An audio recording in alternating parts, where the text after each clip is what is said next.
নমস্কার। লটারি সংবাদের অফিসিয়াল পেজে আপনাদের সকলকে স্বাগত জানাই। আজকে রামনবমী। রামনবমী যেখানে রামের নামে সারা বিশ্ব, সারা ভারত, সারা পশ্চিমবাংলা জুড়ে চারিদিকে রামনবমী মিছিল, বড় বড় জুলুস যখন বার করা হয়েছে, আমরা দাঁড়িয়ে আছি রামরাজাতলা। কেন আমরা রামরাজাতলা? কারণ আজ এই রামের নাম নিয়ে এত কিছু, রামের নাম নিয়ে এত বিবাদ, বা রামের নাম নিয়ে সমগ্র পশ্চিমবাংলায় চলছে অরাজকতা, দাবি মুখ্যমন্ত্রী।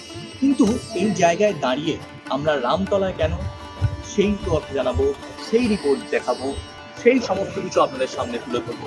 কারণ আমরা নিয়ে যাব আপনাদের সেই জায়গায় যেখানে রাম 1 বছর না, 2 বছর না, 5 বছর না, 15 বছর না, 450 বছরেরও বেশি সময় ধরে পূজিত হয়ে আসছেন। সেই ঐতিহাসিক রাম মন্দিরের পুরোপুরি ফুটেজ দেখাবো, সমস্ত কিছু তুলে ধরবো আমাদের ক্যামেরার, আমাদের প্রতিনিধির হাত ধরে। কারণ আমরা সর্বদাই দেখিয়েছি যা সত্য, যে ঘটনাটি ঘটে এসছে এত বছর ধরে আপনাদের কাছে।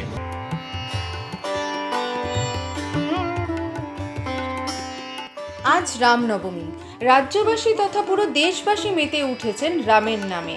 সারা দেশবাসী যেমন সাক্ষী থাকলো রাম জন্মভূমি অযোধ্যার সূর্য তিলকের, তেমনি লটারি সংবাদের প্রতিনিধিরা পৌঁছে গেছিলেন পশ্চিমবাংলার এক ঐতিহ্যবাহী মন্দির রামরাজাতলায়।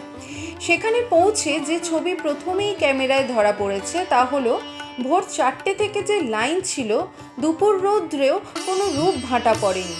ভক্তের ভিড় ক্রমশ বাড়তেই থেকেছে। বয়স্ক, বাচ্চা, নারী, পুরুষ সমস্ত ব্যক্তিরা ভিড়কে উপেক্ষা করে ভগবান শ্রী রামচন্দ্রের কাছে পুজো অর্পিত করেছে। এই মন্দিরটি আনুমানিক 400 বছরেরও পুরনো, অর্থাৎ সেদিক থেকে দেখতে গেলে কয়েক শতক ধরে হাওড়ার বুকে পূজিত হয়ে আসছেন রাজা রামচন্দ্র। কথায় আছে এখানকার জমিদার এই মন্দিরটিকে স্থাপন করেছিলেন। এখানে রামচন্দ্রের মূর্তি রাজবেশে, অর্থাৎ পুরো রাম সভাটিকে প্রতিস্থাপিত করে এই মূর্তি। এটি পুরাতন চিরাচরিত প্রথা অনুযায়ী এক চালাতেই পুরো মূর্তিটি বানানো হয়। মূর্তির মাঝখানে শ্রী রামচন্দ্র এবং সীতা মা বিরাজমান, বাঁ পাশে ভাই লক্ষণ এবং ডান দিকে স্বয়ং মহাদেব বিরাজমান। এছাড়া সমস্ত দেবদেবীর উপস্থিতি সেই জায়গাটিকে এবং পুরো মূর্তিটিকে স্বয়ং সম্পূর্ণ করে তুলেছে। 4 মাস ধরে এই মন্দিরে পূজিত হবেন শ্রী রামচন্দ্র। মন্দিরের পূজারীর থেকে জানা গেছে যে ওনারা শতকের পর শতক ধরে পারিবারিকভাবে এই মন্দিরের পূজা অর্চনা নিষ্ঠা এবং শ্রদ্ধাপূর্বক করে আসছেন। আগামী দিনেও ওনাদের পরবর্তী প্রজন্ম এই পুজোর দায়িত্বে ব্রতী থাকবেন। আমি সাঁতারাচ্ছি বেলে প্রত্যেক বছর আমরা আসি। হ্যাঁ, ভালো লাগে, সবাই মিলে আসি, ভালো লাগে। এটা একটা আনন্দ, একটা আলাদা রকমের অনুভব, ভালো লাগে। প্রত্যেক বছর আমরা আসি।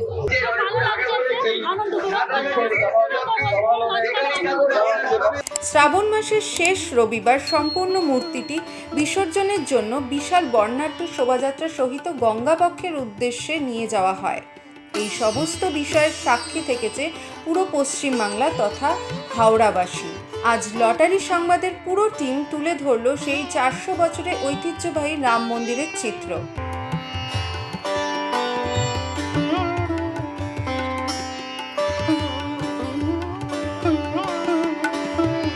হাওড়া থেকে মৃণাল চ্যাটার্জির রিপোর্ট, লটারি সংবাদ।